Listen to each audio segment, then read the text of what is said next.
Are you playing chess or checkers? I'm playing chess. You sure? All day. Okay. Oh, yeah. Prove it. All right. Welcome back to House Hacking with Helprin. Super excited for this episode. Man, we've had so many stiffs on this show lately.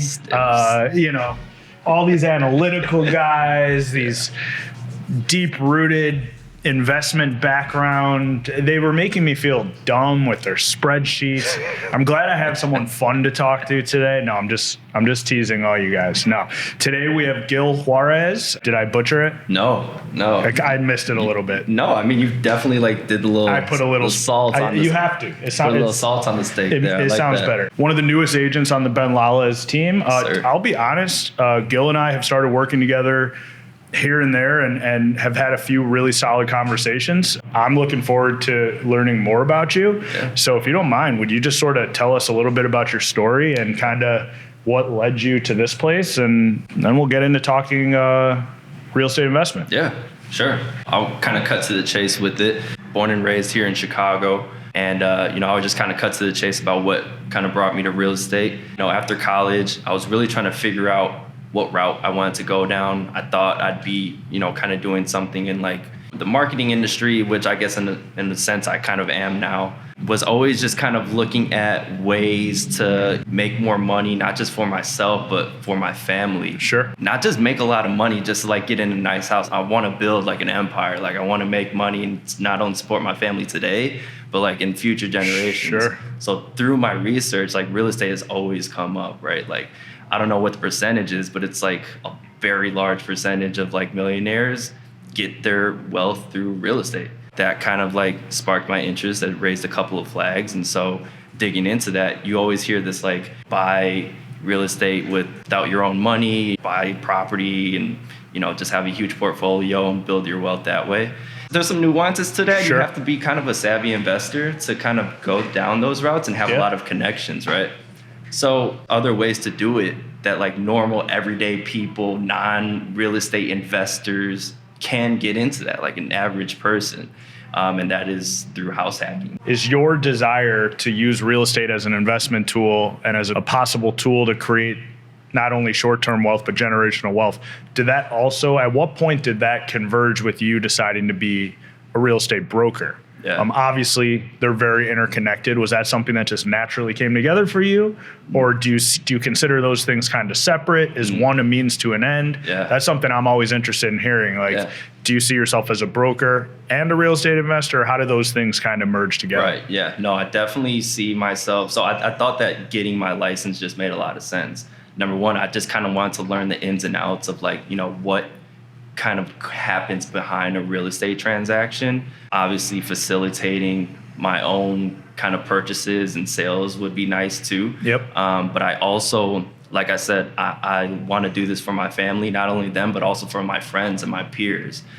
Growing up, a lot of my friends don't really know about what it takes to get into a property. They don't know the steps to take. I felt like getting my license and kind of teaching my friends the steps to get into their first property, to house hack, to start building a portfolio. It just made a lot of sense to get my license and kind of talk through that. That's awesome. Have you had any experience so far? Like, not to put you on the spot, but of taking kind of your expertise here and actually helping friends or family sort of start that investment journey? No, 100%. So one of my buddies, he purchased his first property, house hacked it in Inglewood. We're looking at tons of properties. Maybe we saw 60, and this one just hit every single nail on the head. And he bought a property in Inglewood, probably the nicest property on the block, which when you're talking about investing, you typically don't want to go that route. Sure. But we were in a time, this was in 2020, 2021. So the market was super hot. He didn't mind buying the property at that time because we kind of thought that it would appreciate quickly. Sure. Which it did, by the way. So we got him into the property, went through the whole inspection thing, everything really checked out. He lives in the first floor unit and he's renting out the second floor unit. And he's going through the Chicago Housing Authority, the CHA housing voucher program to fill that vacancy. So he's getting consistent income every single month. And I recently spoke with him. He's like, yeah, this is incredible. Like I wake up and I just know that like on the 1st or the 15th of the month, I'm gonna have money in there from this rental property. Yep. Which is incredible. Have you guys talked about his potential next move, or is he? Yeah. I'm interested to know, is that going to spring? Because when we talk about generational wealth, usually one house is not going to create that. Yeah. Certainly 30 years down the road, it's going to help absolutely his family. But have you guys put together a plan for sort of a bigger picture 100%. approach? Yeah. So going into it, he knew that we talked about what his plan is going to be, right? That's something you always want to flush out. You don't just kind of want to get into the property and then just kind of see where it goes. So the plan was to get into that property, house hack it for 2-3 years, depending on what the market is doing, then rent out that unit, get another property, and kind of continue from there. He does want to get into increasing the velocity of properties that he purchases or properties that he acquires. So that's going to be, kind of our next step in his journey after he gets his second property. But for now, it's just it always helps when that first one. I think we talked about it. Might have been with JP a couple episodes ago. But when that first property hits, sometimes that's what can make or break your journey, right? If the first one kind of fails, I certainly have stories where you could work your way out of that as well. But if that first property hits and you're still in the game, you could go exponential growth from there. So I'm excited to see what you guys work out. Let me ask you this. Again, I'm going to be putting you on the spot a lot. Do you do any personal real estate investing at this point? Is that something you're interested in? I guess people wouldn't really consider this real estate investing, but I did do a couple of wholesales in the past. That's about it. I don't own any properties at this point. Right now, for me, it doesn't make sense just because I'm taking over a property from my pops. Technically, that is my first property, and I plan on renting that out when it makes more sense for me. Sure. So your passion at this point when we're talking about things like generational wealth and sort of learning the game about how to make properties work for you, you're really focused on your sphere, on helping people you providing the knowledge and the guidance. And that's given it to you for now. Let me ask you this. What have you seen as you go through the journey helping these folks? What do you see as the biggest barrier to entry into real estate ownership or real estate investment? Because I remember myself, I just wanted to say 7 years ago, but it's probably like 12 years ago now. That first leap there's a million reasons why you cannot do it. That's all I remember. Like, no, not enough this, not enough that, credit, not this, no experience. What have you seen with your sphere as the toughest thing you have to break through to get started? Honestly, it's not even any of those things that you mentioned. Okay. It's just them believing or thinking that like, oh man, like I don't have enough money to do this, right? And a lot of the times they do. There's buyer programs that you can utilize to get into a property, to house hack it. They may think that they need like an 800 credit score or need to put down 20%. And it's those things that I'm trying to teach my sphere that you don't need that. Like you can actually do this sooner than you think. For sure. And I think that is important to do it as soon as you can. A lot of people are going to wait and maybe put it off, and then it'll just fly off of the radar and they won't do it at all. So let me ask you this then. When let's say a buddy or a referral, someone comes to you and they're looking to move. They say, hey, we want to look at 3-bed, 2-bath condos in Hyde Park, in Norwood, wherever it is. Do you find yourself trying to find ways to approach them about possibly house hacking and using real estate as an investment tool just because you seem to that seems to kind of be your thing? Yeah. Or do you kind of just say, let's just see if it happens naturally? Because like you said, I think a lot of people think they cannot, or it's too difficult, or it's too much work, or you need money to own it. But I mean, I heard today FHA limit on a multi-unit's like it's like almost 750 or 7. I think it's even higher. It's 760. So you could come up with $30,000-$40,000 down and own a owner-occupied 3 or 4 unit building, right? And all of a sudden you're off and running. So long-winded way of saying. And the answer might be no, but do you find yourself trying to strategically push people in that direction? No, yeah, good question. I do at least bring it up, right? And it's always going to depend on what their budget is, because you're not really finding and where they want to live, of course. So depending on what their budget is and where they want to live, I always at least present the option, right? I think I'd be doing my client a disservice if I didn't at least present it, because everybody thinks they might know everything, but you never know what you don't know, which is kind of something I like to live by. You never, you don't know what you don't know. So I always like to at least present different options, and maybe if they want to explore it a little more, then we can. Yeah, and I also think it varies personality to personality. Sure. There's going to be some folks that you work with that you just know building ownership, living next to people that are paying is just not going to fly. Yeah. And there's others that'll, oh, wow, that's a great idea. Like I found myself, I think even just through doing this podcast and talking to different people in the office and amongst our peers, I am becoming more and more confident in bringing it up as a good idea. I think even a year ago, 6 months ago, of course I knew house hacking's great. Right. I knew I love owning properties, and that's pretty much my livelihood and my life. But I still think I had that little thing that you just touched on that like, it's just too hard. Yeah. There's too much stuff you have to get through. Yeah. And the more and more I talk to people like you, James, JP, Alex, Ben, Jeremy, it's making me more confident to give my clients who didn't even bring it up the idea. Yeah. I literally had one this past week. This kid moving back to Chicago from California had me looking at condos for him. I kind of knew that he had a budget that could stretch a little bit past the point of just one condo. Yeah. I was like, hey, have you ever considered living in one, renting the other? And now that's all we're looking at. So I think there is something to be said that it's such an intimidating sort of topic. Yeah. And I think it's great to hear that there's people like you out here and on our team that are going out like actually promoting it, because it certainly doesn't make your job any easier as a broker, right? No, yeah. Like you said, then you go back into the other people that you've had on this show who are very like analytical, and like when looking at those properties, you kind of have to have like some more tools in your belt. So it does make the job a little bit more difficult, but it's nothing that we can't handle. Well, so we talked a little bit about your passion for real estate investment. You haven't started yet. What's the plan?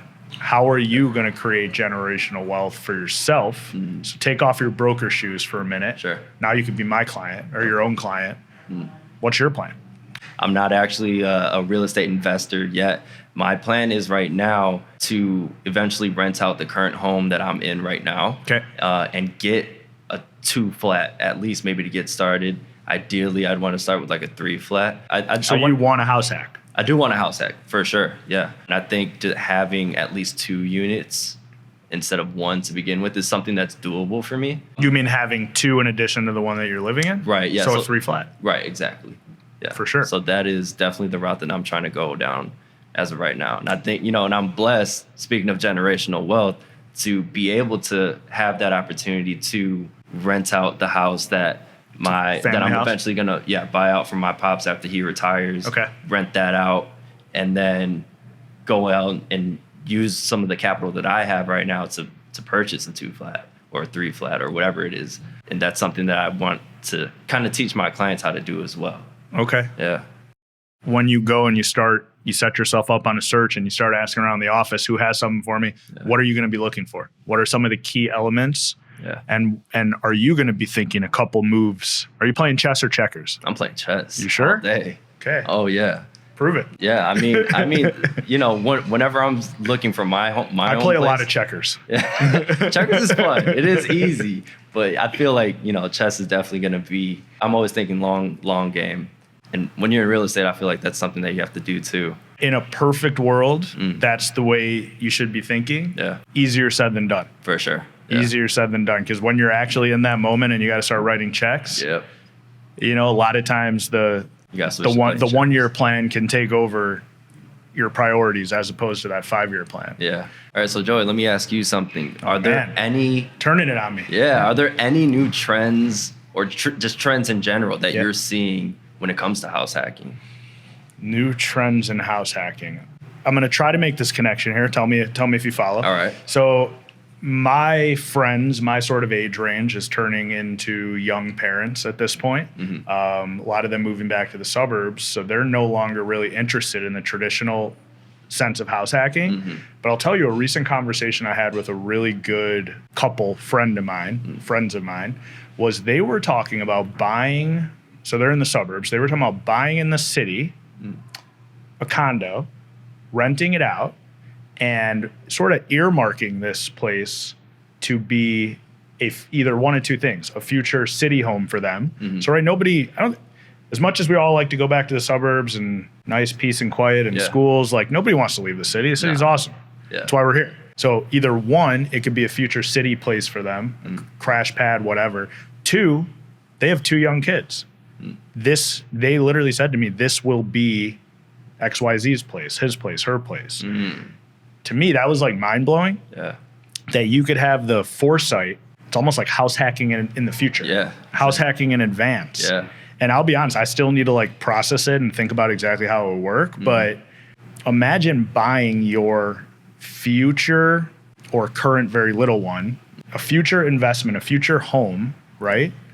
It sounds not too different than what you're dealing with now. You're, just sharing that experience, but also profiting off of it the whole way there. Right. So utilizing that space as a investment tool, you're probably refinancing against it. Maybe you're pulling equity out of it. You're renting it. Obviously, it still has to be evaluated as a, and that's what I was helping them with. I'm like, look, this one doesn't work. You're going to lose $200 a month. Try that for 17 years. It's not a very good idea. Right. But how cool of an idea is that? And then when the time comes, it's your little one's summer place or their first place out of college, and they're not having to deal with the stresses or inequities of paying absurd amounts of rent like most of us 100% interest. like most of us did. So I don't necessarily know if that's like a new trend, but I've heard it 2 or 3 times now. And I think maybe it's just where I'm at in life. So like, it sounds like where you're at in life, your sphere, your friends and family are getting into that first purchase, sort of still wanting to find creative ways to kind of beat the system. And that's why I have an entire podcast dedicated to that. It's really cool for me to talk to people that are in that next stage of life now. And I think it's brilliant. Yeah. I mean, I don't have kids at this point. I could see myself doing that for a kid that I haven't had yet. Yeah. Right. Sure. And just like, hey, even if it breaks even each month with a renter in there, someone's paying down your loan. I'm staying in a market that I want to be connected to forever. Right.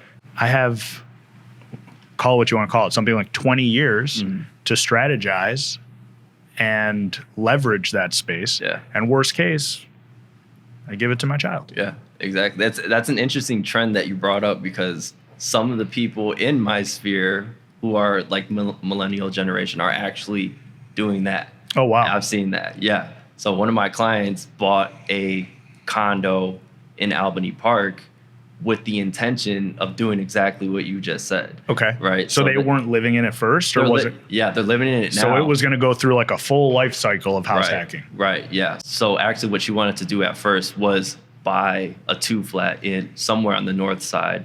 After looking at like finances and kind of making sure that she was in a safe space to do that, we ultimately decided that, hey, purchase a condo first over here, build some equity, save some more money.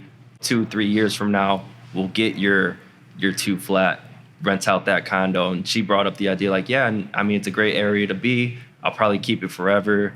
Thinking about kids down the line, it could be their first place. So that's interesting that you brought that up, because I already have one client who's thinking about that in the millennial generation. Look, I think what's really cool about it is actually connecting a couple of things we've talked about. So traditional house hacking, right, for your younger professional people in our general age range, but being able to leverage, which we've talked about a lot of times, a lower interest rate, a lower down payment to purchase a property. I know we just talked about condos, but let's go back to a multi-unit property that you otherwise would not have been able to attain, because you would have had to put 25% down at least.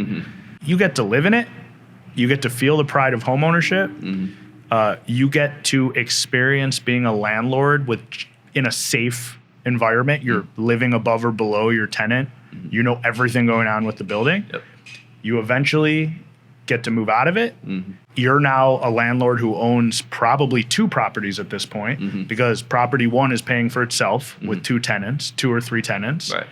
You've been able to leverage that purchase, maybe pull some equity, go buy another one, whether you're off to the suburbs or in a bigger house in Lincoln Park or whatever you're doing. And fast forward 10, 15, 20 years later, and I think this is where, when we talk about generational wealth and sort of what you said at the beginning, I think some people come in here, by in here I mean conversationally with me, and they're like, I want to make millions of dollars in real estate. It's like, okay, how do you plan to do that? It's not always sexy. It's not always I'm going to go buy a 20 unit building or I'm going to buy 5. But guess what? If you could do that once, move out 2 years later, maybe do it twice. Yeah. Okay, maybe you've gotten a promotion at that point, or the first property you bought in Inglewood is appreciated. You could take out a home equity line of credit. Now you have 3. And if you're able to keep yourself in a stabilized enough position where 15 years down the road, you have 3 properties, one that your kids are in, so you're not paying for them to pay rent anymore. You're not, shooing out $5,000 a year for them just to have basic shelter. Right. You're keeping that in your pocket, maybe going and buying another investment property. Right. But anyways, those 3 properties that you just kind of slowly accumulated during your 20s and 30s are probably half paid off. And, I don't know what the definition of generational wealth is, but you've started it at that point. And that's 100%. Something I could do, you could do, your buddies that you helped could do. I think. Yeah. It's definitely not easy. No. But I can't stand I'm going to make millions of dollars in real estate. Everyone's going to be rich. No. If you start now, then maybe further down the line, your family will. If you start now and you start smart. Right. Yeah. And you plot out a couple moves and you keep yourself flexible enough to pivot. Right. Because one bad move and the generational wealth will become generational debt. You're right. No, yeah, that's definitely something to think about. Yeah. So, I mean, look, I'm glad we kind of worked through that, because that's to me where it gets exciting for the everyday people that we work with. And I think that's what maybe 2 generations past or 1.5 before us kind of were able to do. Yeah. I think a lot easier. I think we're facing a lot more challenges with taxes, property costs of living in Chicago. I think it's way harder now. I mean, God bless our folks and their folks who, I have 8 buildings in Lakeview and we bought them for $50,000 each. Yeah. Wow. Cool. Right. Yeah. Good for you. Yeah. Right. But I still think there's a way to manipulate the system, and I'm thankful that we have people like you that are going to be out there helping people figure that out. If anyone wants your real estate services, where can they find you? Definitely find me on Instagram. You can call me, text me, right, at the best Chicago Realtor. Is that actually what it is? That's actually what it is. And funny story, because I feel like every time people see it, they probably think I'm like some sort of like cocky motherfucker or something. But it was really an SEO play to begin with. I didn't think that at all. I think you have a quiet confidence. It's not cocky. Yeah. And you should. For sure. Lean into it. Yeah. Everything I've seen is you could back it up. So, as I always like to say, if you're not going to call me for real estate help, Gil could be number 2 for today. Yes, that was sir. fun, man. All right. Appreciate it. Appreciate it.